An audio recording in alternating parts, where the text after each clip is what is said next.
ಶ್ರೀ ಸದ್ಗುರು ಸಿದ್ಧಾರೂಢಾಯ ನಮಃ. ಸರ್ವರಿಗೂ ನಾಗಪಂಚಮಿಯ ಹಬ್ಬದ ಶುಭಾಶಯಗಳನ್ನು ತಿಳಿಸ್ತಾ, ಈ ಪರಮಾನುಭವ ಬೋಧೆಯೊಳಗೆ ನಿನ್ನೆಯ ದಿವಸ ಕುಲಗೋತ್ರ ಜಾತ್ಯಾಶ್ರಮಗಳು ಭ್ರಾಂತಿ ರೂಪಗಳು ಅದಾವು ಅಂತಕ್ಕಂಥ ನಿರೂಪಣೆಯನ್ನು ಕೇಳಿದ್ವಿ. ಇವತ್ತು ಈ ಒಂದು ಸೂತ್ರದೊಳಗೆ ಬಂಧ ಮೋಕ್ಷಗಳು ಕೂಡ ಭ್ರಮರೂಪಗಳಾಗಿ ಅದಾವು ಅಂತಕ್ಕಂಥ ನಿರೂಪಣೆಯನ್ನು ಮಾಡ್ತಾರೆ. ಗಗನದಂತಿರೆ ನಿರವಯಣಿಸುವ ಆತ್ಮನಿಗೆ ಬಂಧ ಮೋಕ್ಷದ ವಿಧಿಯುಂಟೆ ಅಂತ ಹೇಳ್ತಾರೆ. ಅಂದ್ರೆ ಸಾವಯವಾತ್ಮಕಳಾದ ಘಟಾದಿ ವಸ್ತುಗಳಿಗೆ ಬಂಧವಾಗಲಿ ಅಥವಾ ಮೋಕ್ಷವಾಗಲಿ ಹೇಳ್ಬೋದು. ಆಕಾಶ ಹೆಂಗೆ ನಿರವಯ ನಿರಾಕಾರ ಆಗೈತೋ ಹಂಗೆ ನಿರವಯ ನಿರಾಕಾರ ಪೂರ್ಣವಾದ ತನಗೆ ಬಂಧ ಮೋಕ್ಷಗಳು ಇರುವುದಿಲ್ಲ ಅಂತಕ್ಕಂಥದ್ದನ್ನು ಹೇಳ್ತಾ, ಬಳಿಕ ನಿರವಯದೇ ಮೊದಲಾದ ಲಕ್ಷಣಗಳಿಂದ ಆತ್ಮನು ಯುಕ್ತನಾಗಿರುವುದರಿಂದ ಬಂಧವು ಸಂಭವಿಸುವುದಿಲ್ಲ ಅಂತೇಳಿ ಹೇಳ್ತಾರೆ. ನಿರವಧಿ ನಿರುಪಮೌನಿಕಾರಿ ನಿರ್ಗುಣ ನಿರುಪಾದಿ ನಿರ್ಮಲ ನೆನೆಸುವ ಪರಮಾತ್ಮಕನು ನೀನಾಗವಚರದಿಂದೆ ದೊರಕೊಳ್ಳದರಿಯದು ಭವಬಂಧ ಅಂತ ಹೇಳ್ತಾನೆ. ಅಂದ್ರೆ ನಿಸ್ಸಮಯ ಮೊದಲಾದ ಅಸಾಧಾರಣ ಲಕ್ಷಣಗಳಿಂದ ಕೂಡಿ ಸಚ್ಚಿದಾನಂದ ಪರಬ್ರಹ್ಮ ಸ್ವರೂಪನಾದ ತನಗೆ ಯಾವ ವಿಧದಿಂದಲೂ ಬಂಧವು ಸಂಭವಿಸುವುದಿಲ್ಲ. ಯಾಕಂದ್ರೆ ಉಕ್ತ ಲಕ್ಷಣಗಳು ಬಂಧದ ಅಭಾವವನ್ನು ಸಾಧಿಸ್ತಕ್ಕವಾಗ್ಯವು. ಆದ್ದರಿಂದ ತನಗೆ ಬಂಧವಿಲ್ಲ ಅಂತ ಹೇಳ್ತಾ, ಬಳಿಕ ವಿಚಾರ ಮಾಡಿ ನೋಡಿದ್ರೆ ಆ ಬಂಧವು ತನ್ನಿಂದಾಗಲಿ ಅಥವಾ ಅನ್ಯರಿಂದಾಗಲಿ ಸಂಭವಿಸೇ ಇಲ್ಲ, ಕಿಂತು ಭ್ರಮಾತ್ಮಕವಾಗಿರ್ತೈತಿ ಅನ್ನೋದನ್ನು ಹೇಳ್ತಾರೆ. ನಿನ್ನಿಂದ ಭವಬಂಧವೆನ್ನದಿರ ಅನ್ಯರಿಂದೆನ್ನದಿರ ನೀನು ಸುಖಾದ್ವಯ ಚಿನ್ನಿಧಿಯಾಗಿ ನಿಷ್ಕಳನಾಗಿ ಪೂರ್ಣತೆಯಂ ನಿತ್ಯನಾಗಿರ್ಪ ಕಥದಿಂದೆ ಅಂತೇಳಿ ಹೇಳ್ತಾರೆ. ತಾತ್ಪರ್ಯ ಏನಪ್ಪ ಅಂದ್ರೆ, ತನ್ನಿಂದಲೇ ತನಗೆ ಬಂಧವು ಒದಗುವುದಿಲ್ಲ. ಯಾಕಂದ್ರೆ ಸುಖ ಸ್ವರೂಪನು ಜ್ಞಾನವುಳ್ಳವನು ನಿರವಯನು ಆಗಿರುವುದರಿಂದ. ಹೆಂಗಂದ್ರೆ ಲೋಕದಲ್ಲಿ ಅಜ್ಞಾನಿಯಾದ ಪುರುಷನು ಯಾವುದಾದರೊಂದು ಅಪರಾಧವನ್ನು ಮಾಡ್ತಾನೆ ಅಥವಾ ಮಿಥ್ಯಾಪವಾದವನ್ನು ಹೊರ್ತಾನೆ. ಆದ್ದರಿಂದ ಆ ಒಂದು ಅದರಿಂದ ಒಂದು ಉತ್ಪನ್ನವಾದಂಥ ದುಃಖವನ್ನು ಸಹಿಸಲಾರದ ತನ್ನ ಹಸ್ತಾದಿ ಅವಯವಗಳಿಂದಲೇ ಪಾಶ ಮೊದಲಾದವುಗಳನ್ನು ಹಾಕಿಕೊಂಡ ಬಂಧನವುಂಟು ಮಾಡಿಕೋತಾನೆ ಅಥವಾ ಪ್ರಾಣಾದಿಗಳನ್ನು ಕಳ್ಕೊತಾನೆ. ಹೀಗೆ ತನ್ನಿಂದ ಆಗೋದು ಶಕ್ಕಲ್ಲ. ಯಾಕಂದ್ರೆ ಚಿನ್ನಿಧಿ ಅಂದ್ರೆ ಜ್ಞಾನ ಸಮುದ್ರನು ಸುಖರೂಪನು ನಿರವಯನು ಆಗಿರುವುದರಿಂದ ತನ್ನಿಂದ ಭವಬಂಧ ಪ್ರಾಪ್ತಿಯಾಗಿರುವುದೆಂದು ಹೇಳಲಿಕ್ಕೆ ಬರುವುದಿಲ್ಲ.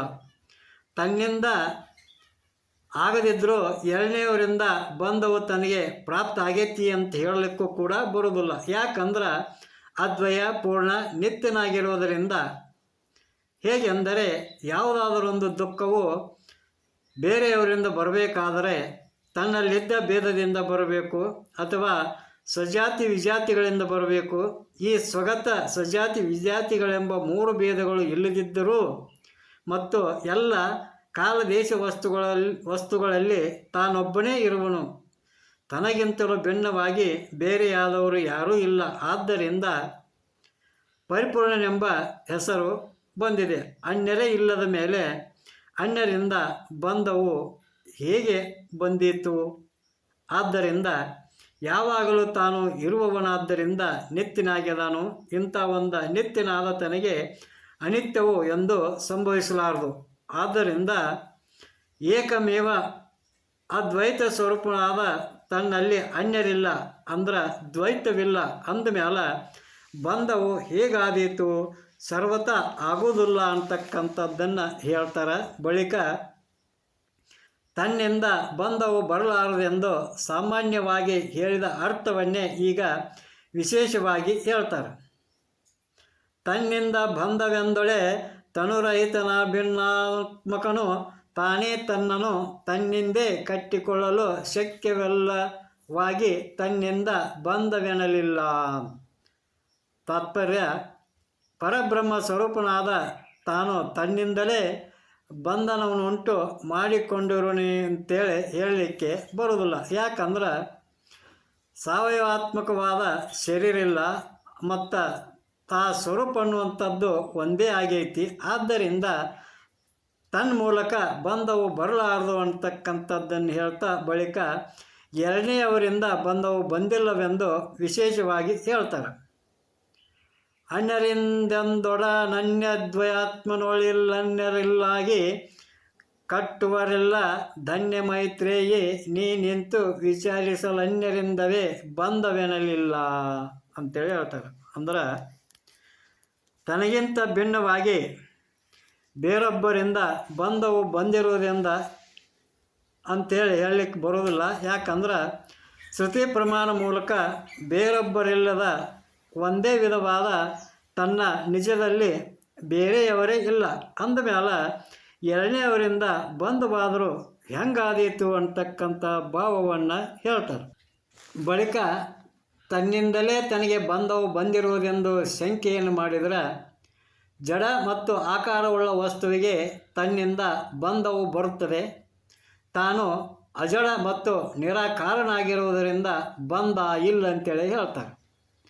ಜಡ ಮುಹೂರ್ತದಳು ಬಂಧವದನೊಪ್ಪಲಹುದು ಪೇಳ್ಪಿಡಿದು ನಿನ್ನನು ಎಡಗೈಯನ್ನು ಜಡಿದು ಕಟ್ಟಿದರಾರು ಚಿದಮೂರ್ತಿ ಪರಿಪೂರ್ಣದೊಡಲು ನೀನದನ್ನೆಲ್ಲವೂ ಮಿಥ್ಯೆ ಅಂತ ಹೇಳ್ತಾರೆ. ತಾತ್ಪರ್ಯ: ಶರೀರ ಘಟಾದಿ ವಸ್ತುಗಳು ಜಡ ಮತ್ತು ಆಕಾರವುಳ್ಳವುಗಳು ಆಗಿರುವುದರಿಂದ ಅವುಗಳಲ್ಲಿ ಬಂಧವು ಸಂಭವಿಸಬಹುದು.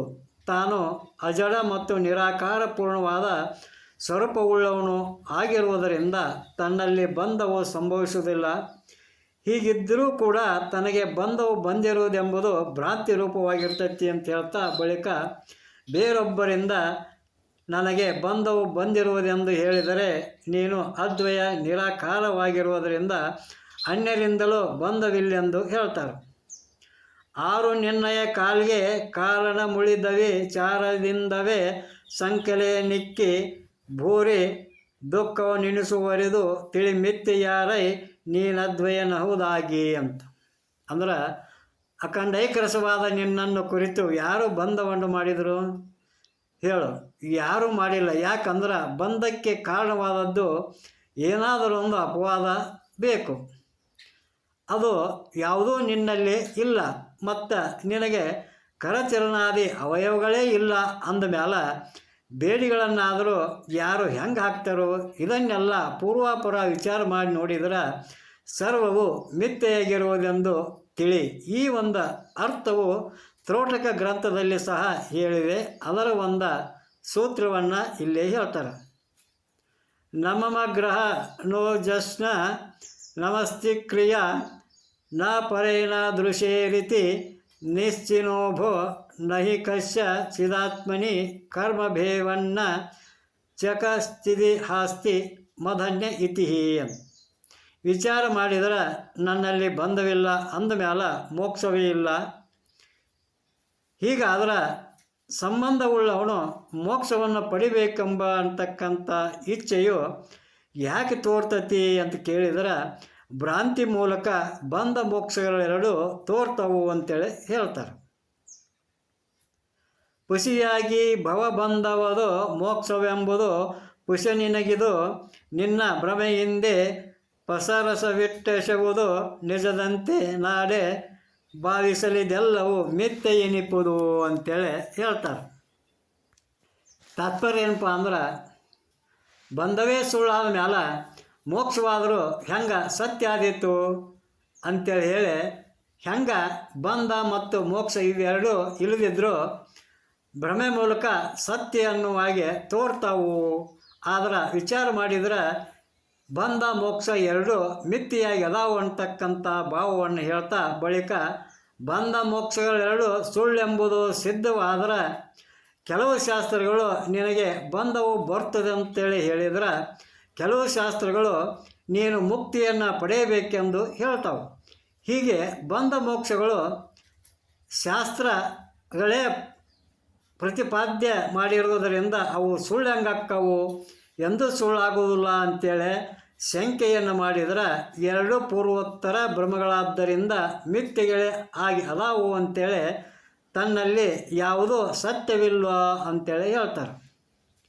ಅದರ ಹಿಂದೆ ಬಂಧ ಶಾಸ್ತ್ರದ ಮುಕ್ತಿ ಪೇಳುವ ಶಾಸ್ತ್ರದ ಗತಿಯ ದ್ವಯಮಿವು ತನ್ನಳು ಪದವಿಡಿಯಲರಿದೆಂಬುದನರಿದಾತನೇ ಪದಳದಿಂದವೇ ತನ್ನನರಿದಾತ ಅಂತ.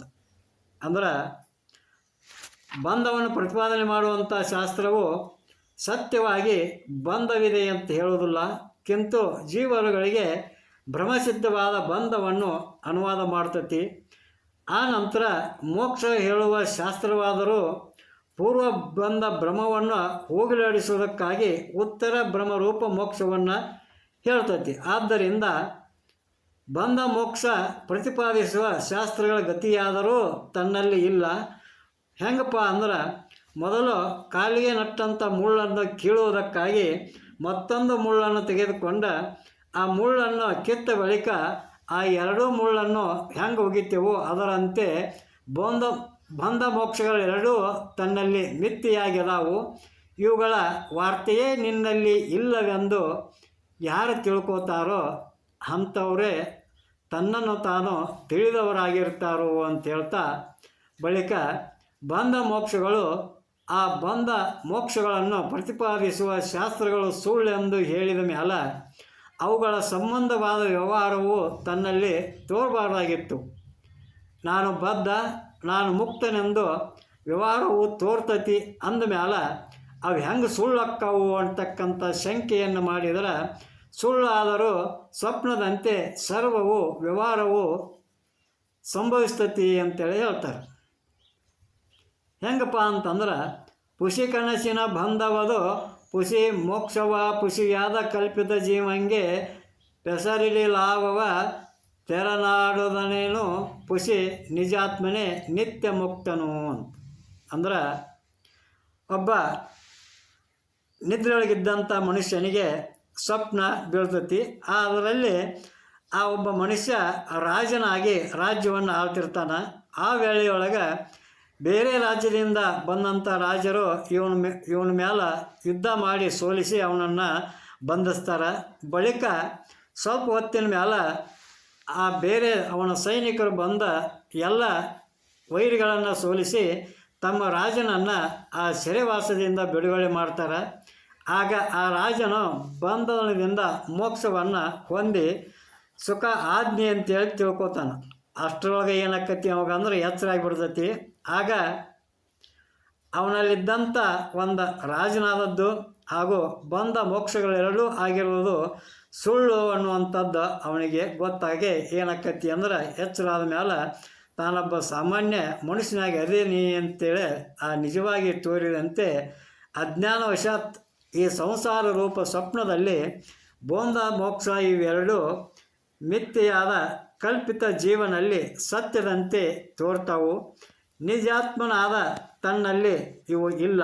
ಜ್ಞಾನವಾದ ಬಳಿಕ ನಿತ್ಯ ಮುಕ್ತವಾದ ಪ್ರತ್ಯೇಕ ಭಿನ್ನವಾದ ಬ್ರಹ್ಮದಲ್ಲಿ ಬಂಧ ಮೋಕ್ಷಗಳ ವ್ಯವಹಾರವು ಯಾವುದೂ ಇಲ್ಲ ಅಂತಕ್ಕಂಥ ಭಾವವನ್ನು ಹೇಳ್ತಾ ಬಳಿಕ ಬಂಧ ಮೋಕ್ಷಗಳೆರಡು ಕರ್ಮಕಾಂಡ, ಉಪಾಸನಕಾಂಡ, ಜ್ಞಾನಕಾಂಡಗಳೆಂಬ 3 ಕಾಂಡಗಳ ಮೂಲಕ ವೇದ ಪ್ರಾಮಾಣ್ಯದಿಂದ ಪ್ರತಿಪಾದಿಸಲ್ಪಟ್ಟಿರುವುದರಿಂದ ಇವೆರಡಕ್ಕೂ ಸತ್ಯ ಅಂತ ಅನ್ನಬೇಕು. ಇಲ್ಲದಿದ್ದರೆ ವೇದ ಪ್ರಾಮಾಣ್ಯದಿಂದ ಪ್ರತಿಪಾದ್ಯವಾದ ಬ್ರಹ್ಮವು ಸಹ ಮಿಥ್ಯೆಯಾಗಬೇಕಾದೀತು ಅಂತಕ್ಕಂಥ ಶಂಕೆಯನ್ನು ಮಾಡಿದರೆ ಬಂಧ ಮೋಕ್ಷಗಳು ಭೇದ ರೂಪಗಳಾಗಿ ವ್ಯವಹಾರಿಕವಾದ್ದರಿಂದ ಮಿಥ್ಯೆಯೆಂದು, ಬ್ರಹ್ಮವು ಅಭೇದವಾಗಿ ಪಾರಮಾರ್ಥಕವಾದ್ದರಿಂದ ಸತ್ಯವೆಂದು ಸಮಾಧಾನವನ್ನು ಹೇಳ್ತಾರೆ.